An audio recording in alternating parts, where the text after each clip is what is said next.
Afghanistan. 3 soldati morirono da un incidente, 2 sono siciliani.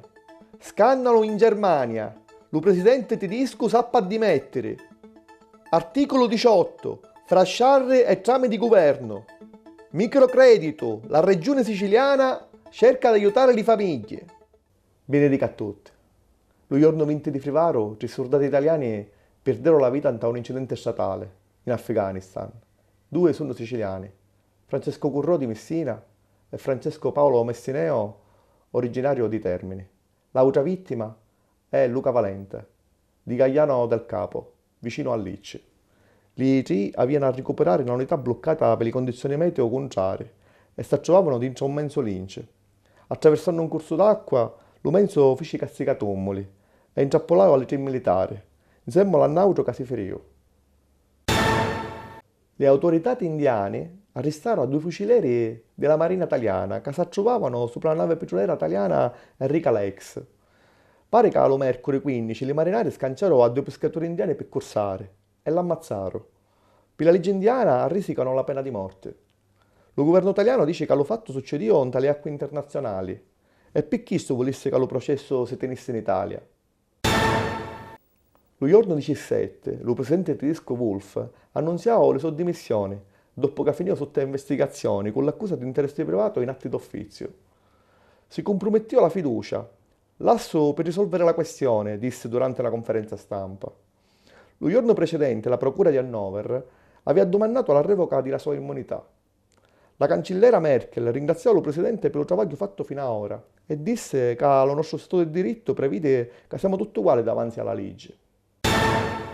Dopo Bologna, pure in Sardegna, a Cagliari e Sassari abbanniarono lo presidente della Repubblica Napoletano, accusato di fottere sinne dei cittadini. Vediamo le immagini dello giorno 20 davanti al municipio della capitale sarda.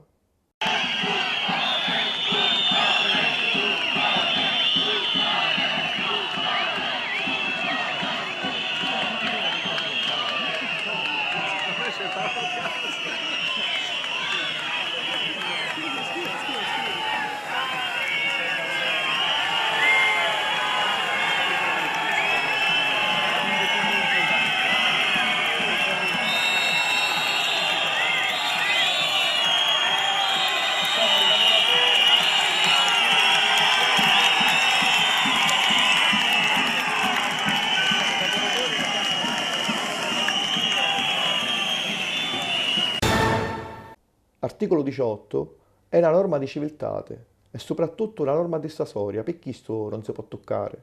Questo disse domenica 19 la segretaria della CGIL Susanna Camusso. Sono sempre più assai i politici, come Veltroni e Sacconi, di quasi tutte le partite, che sono d'accordo per levare di mezzo a suo articolo dello Statuto delle Travagliature. Altri, come disse Fassina dell'UPD, dicono che l'articolo 18 fosse un finto problema. Altri ancora pensano che il governo vuole fare scantare alle cristiane per far digerire la riforma dello travaglio, per dopo levare le altri diritti, ma salvare solo l'articolo 18 per fare contento allo popolo. Lo passato Londra, l'assessore all'economia della regione siciliana Gaetano Armao presentava a Catania lo microcredito per le famiglie. Armao disse che l'obiettivo è quello di accompagnare le famiglie siciliane fuori dalla crisi, e non solo finanziaria e economica, ma che sta interessando pure lo credito bancario. Lo microcredito è una misura di credito decisa dall'Assemblea e realizzata dallo governo regionale per sostenere le famiglie con particolari difficoltà e per evitare che possano ir a finire nelle mani degli usurari. Emma Marrone vincò la 62esima edizione dello Festival di Sanremo con una canzone intitolata Non è l'inferno, che parla della difficoltà di arrivare alla fine dello mese. Emma para domandare a Mario Monti: se tu hai coscienza, dimmi ciò che hai a fare per pagarmelo mangiare. Allo secondo e terzo posto arrivarono Arisa e Noemi. Lo Ministero dell'Istruzione. Addio 61 scuole superiori come eccellenze nazionali. Fra queste ci sono 2 siciliane, il liceo classico Eschilo di Gela, eleggiuto per la valorizzazione della lingua greca, e l'ITIS Archimedi di Catania. Lo martedì 21 si concludeva il primo Gold Elephant Award, Festival internazionale di cinema e musical, che si tiene allo Palazzo Manganelli di Catania. Come meglio film premiarono Allo cacciatore di anaci, di Egidio Veronesi.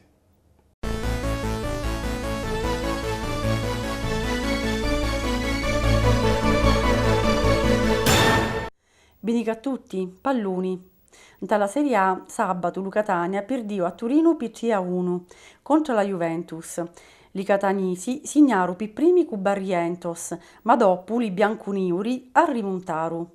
Domenica sera, Lu Palermo fece una partita perfetta contro la Lazio, 5-1 lu risultato, con i riti di Barreto, Donati e Silvestre in tal primo tempo e di Budan e Miccoli in tal secondo. A 5 minuti di lu 90esimo la Lazio segnò con Kozak. Lu Mercury, Lu Catania recuperò la partita fuori casa con lu Siena. La partita finì con la vittoria di Lu Catania. Pallacanestro. Lo passato fine di settimana si giocò a Torino la finale a 8 della Coppa Italia. Vinciu per la quarta volta consecutiva lo Siena, che sconfiggiu lo Cantù per 88-71 in tale finale.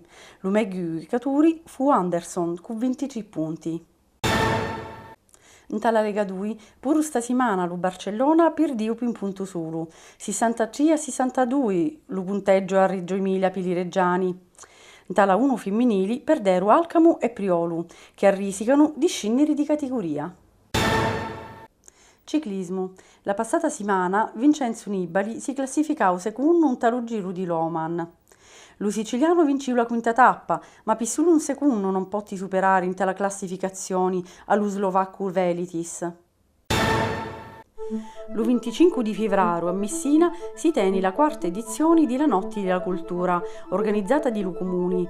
Per tutta la notte si tiene un mercatino in tala piazza di Lu Popolo, con espositori artigiani di Messina e di Lu Circondario. Ci sono mostri di arte contemporanea di mastri locali, spazi per balli e suonati e conferenze.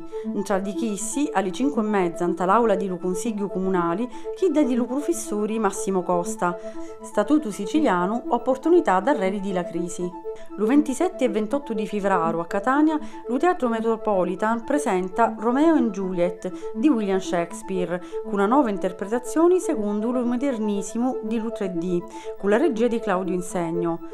Rappresenta un'assoluta novità, infatti è lo primo musical con scenografie proiettate in HD, con tecnologia 3D live e personaggi virtuali in video 3D, interpretati dai protagonisti della musica italiana e di lo mondo dello spettacolo, che si esibiscono sopra lo palco con ballarini e cantanti in carne e ossa.